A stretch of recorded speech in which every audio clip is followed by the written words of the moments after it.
আসসালামু আলাইকুম। ফ্রি বাংলা টিউটোরিয়ালের পক্ষ থেকে আমি আতিকুল্লাহ, সবাইকে স্বাগতম।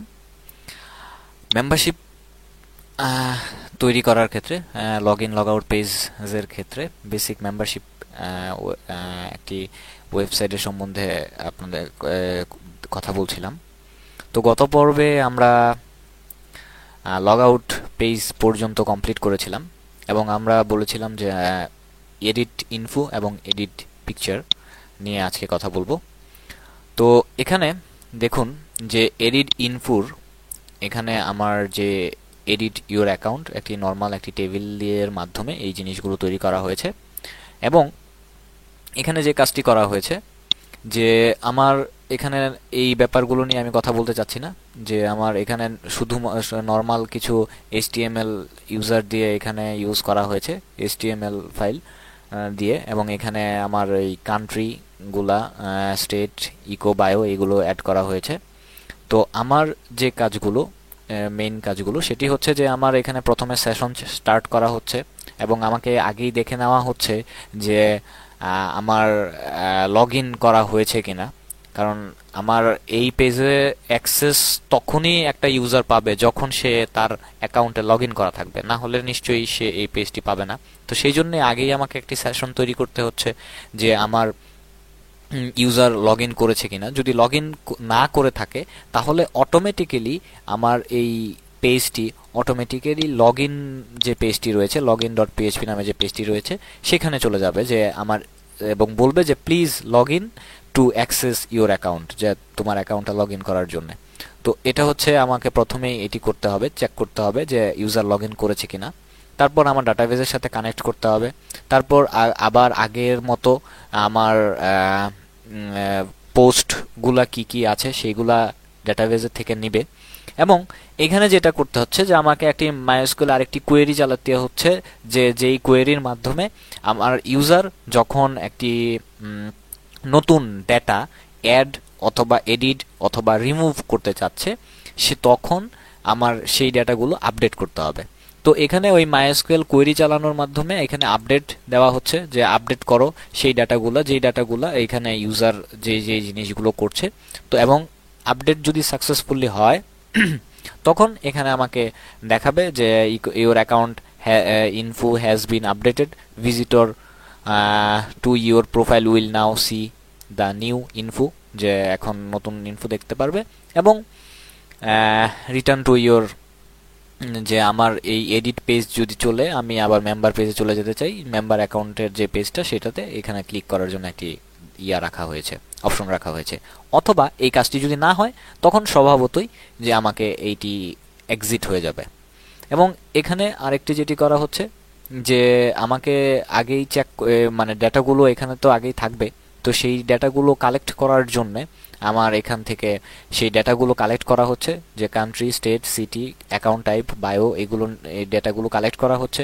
এবং অবশ্যই অবশ্যই চেক করা হচ্ছে যে আমার ইমেল অ্যাড্রেস ভেরিফাই কিনা, কারণ ইমেল অ্যাড্রেস যদি ভেরিফাই করা না থাকে তাহলে আমি এই ডেটাগুলোর অ্যাক্সেস ইউজারকে দিব না।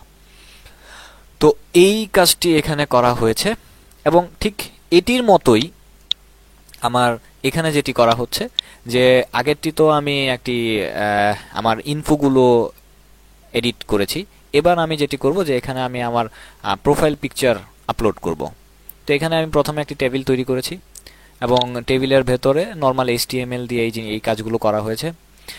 তো টেবিলের ভেতরে আবার আগের মতো, আগে এই এডিট ইনফোর মতোই, যে আমাকে আগে চেক করে দেখবে যে আমার লগ ইন করা আছে কিনা। যদি লগ ইন করা না থাকে তাহলে সে আমাকে ডাইরেক্ট লগ ইন পেজে পাঠিয়ে দিবে। এবং এরপর এখানে যে কাজটি করা হচ্ছে যে এখানে আমার যে ফাইলগুলা সেভ করব সেই ফাইলগুলা এই ফোল্ডারের ভেতরে সেভ করব। তো স্বভাবতই আমার এখানে কিন্তু এই নামে কোনো ফোল্ডার নাই, তো সেই জন্য স্বাভাবিকভাবেই আমার একটি ফোল্ডার তৈরি করতে হবে এই নামে। এবং আমি এখানে আপলোড ফাইল নামে একটি ফোল্ডার তৈরি করে দিলাম এবং এই আপলোড ফাইলের ভেতর টেম্পোরারি নাম দিবে, মানে একটি নাম ইউজ করা হবে। এবং ফাইলের সাইজ এখানে আমি 120 কিলোবাইট রাখা হয়েছে। এবং সাইজগুলো সে চেক করে দেখবে যে ফাইল ঠিক আছে কিনা। যদি ফাইলের সাইজ বেশি হয়ে যায় তখন সে আমাকে একটি এরর মেসেজ শো করবে যে এখানে ফাইলের সাইজ বেশি বড় হয়ে গেছে, তো এর চেয়ে ছোট করতে হবে। এরপর যদি হয় মানে এই ফাইলের সাইজ বড় না হয়ে যায়, তাহলে সে ফাইলটি এই আমার আপলোড ফোল্ডার, আপলোডেড ফাইল নামে যে ফোল্ডারটি আমি রেখেছি সেই ফোল্ডারে ফাইলটি চলে যাবে। এবং এলস এখানে সে চেক করে দেখবে যে আমার ফাইলটি জিআইএফ অথবা জেপিজি আছে কিনা। তো সেই জন্য আমার ওই জিআইএফ অথবা জেপিজি ফাইলটি ফরম্যাটটি এখানে চেক করে দেখবে যে সেটি জিআইএফ অথবা জেপিজি আছে কিনা। এরপর এই জিনিসগুলো চেক করার পর এরপর ফাইলের নাম দেওয়া হবে যে pic1 জেপিজি। তো সেই হিসেবে আমাকে একটি জেপিজি ফাইল তৈরি করতে হবে, তৈরি করে আমাকে এনে আপলোড করতে দেওয়া হবে। যখন আমরা আরও নতুন কোনো কিছু করব, মানে আরও এক্সপার্ট লেভেলে কাজ করব, তখন এখানে আরও সুযোগ সুবিধা দেওয়া হবে, যে ফাইলের সাইজ বড় করে দেওয়া বা এরকম টাইপের আরও সুযোগ সুবিধা করে দেওয়া হবে। তো এখানে আমার ম্যাক্সিমাম ফাইলের সাইজটা আমি আরেকটু বড় করে দেই। ফর এক্সাম্পল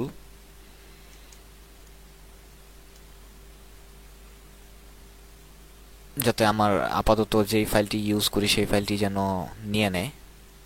তো এটি হচ্ছে আমার এডিট ইনফো এবং এডিট পিকচার, এই দুটি। তো চলুন আমরা এখন আবার এই দুটি আপলোড করি।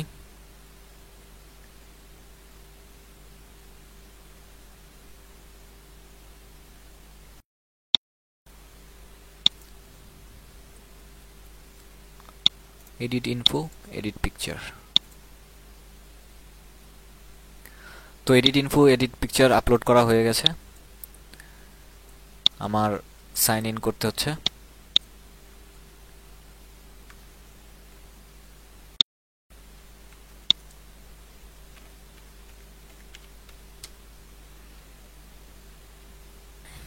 তো এই হচ্ছে আমার সব ডেটা। এরপর আমার অ্যাকাউন্ট, এডিট ইনফরমেশন,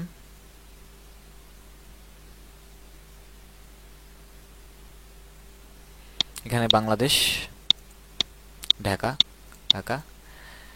এখানে লিখলাম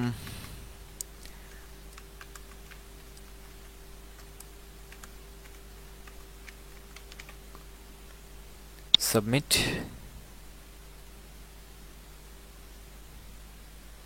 এবং এখানে দেখুন আমাকে দেখাচ্ছে যে আমার ডাটা অলরেডি আপডেটেড হয়েছে এবং ভিজিটর খুব শীঘ্রই আমার ডাটা দেখতে পারবে, যদিও কোনো ভিজিটর নাই। তো টু রিটার্ন এডিট এরিয়া, তো আবার ব্যাক করার জন্য আমার আবার আগের পেজে নিয়ে আসা হলো। এবং এখানে দেখুন এখানে দেখাচ্ছে ফ্রি বাংলা টিউটোরিয়াল, আমার নাম। এবার আসুন আমার এডিট পিকচার। এডিট পিকচারে এখন আপাতত আমার কোনো পিকচার নাই, তো সেই কারণে এখন আমি এখান থেকে একটা পিকচার চুজ করি।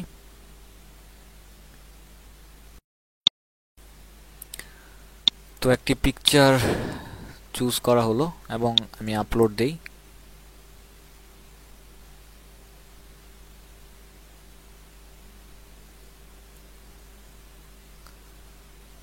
এখানে এরর দেখাচ্ছে 37।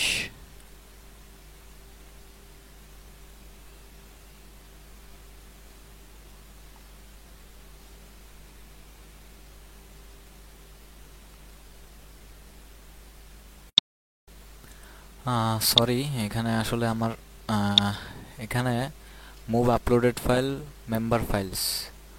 ও আচ্ছা, আমি এখানে আপলোডেড ফাইলস যেটি, এটির নাম, ফোল্ডারের নামটি ভুল দিয়েছি। এখানে আমার ফোল্ডারের নামটি হবে মেম্বার ফাইলস।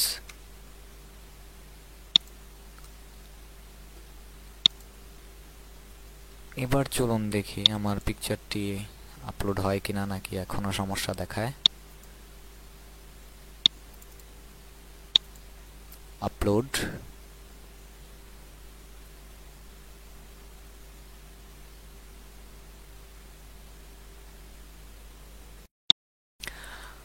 আচ্ছা, দেখুন আমি এবার যখন এখানে অ্যাকচুয়ালি আপলোড ফাইল, আমার ওইখানে বানানটা স্পেলিংটা ভুল হয়েছিল, এবং আরেকটি ব্যাপার হচ্ছে আমি এখানে ফোল্ডারের নাম ভুল করে অন্যটা দিয়ে দিয়েছিলাম, সে কারণে এখানে আমার এইটি প্রবলেম হয়েছিল। তো এবার আমি সব কিছু ঠিক করে এবার যখন আমি এখানে আপলোড করছি, দেখুন a.jpg নামে একটি ফাইল সিলেক্ট করেছি, আপলোড দিলাম।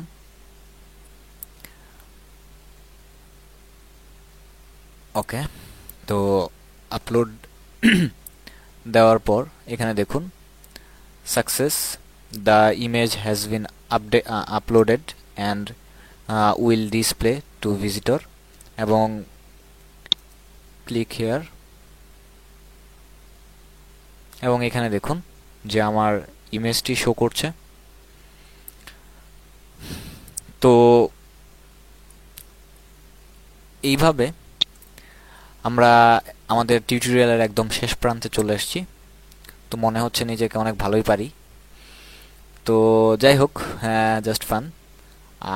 তো এভাবে দেখুন যে আপনি একটি আপনার অ্যাকাউন্ট এখানে শো করছে, আপনার নাম, আপনার অ্যাকাউন্টের মধ্যে আপনি আপনার ইনফরমেশনগুলো এডিট করতে পারছেন।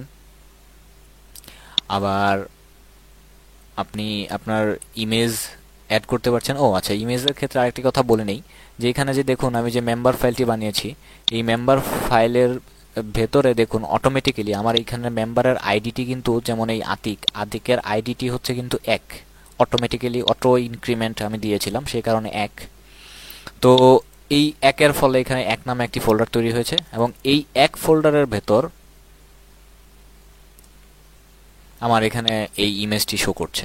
তার মানে এখন দ্বিতীয় কেউ যখন এখানে আবার লগ ইন করবে, তখন স্বভাবতই আমাকে এখানে শো করবে যে দ্বিতীয়, তার মানে যে দ্বিতীয় যে যে লগ ইন করবে, সেই ক্ষেত্রে এখানে 2 নামে একটি ফোল্ডার তৈরি করা হবে অটো ইনক্রিমেন্টের মাধ্যমে, এবং 2 ফোল্ডারের মাধ্যমে আবার এখানে ছবিটি আমার ডেটাগুলো আপডেট হবে। এবং আবার যখন তৃতীয় জন এখানে আপলোড করবে, তখন 3 নামে আরেকটি ফোল্ডার তৈরি হবে। এরকমভাবে অটোমেটিক্যালি একটি নতুন ফোল্ডার তৈরি হবে। তো এটি আমরা দেখতেই পাচ্ছি যে সার্ভারে খুব ভালোই কাজ করছে।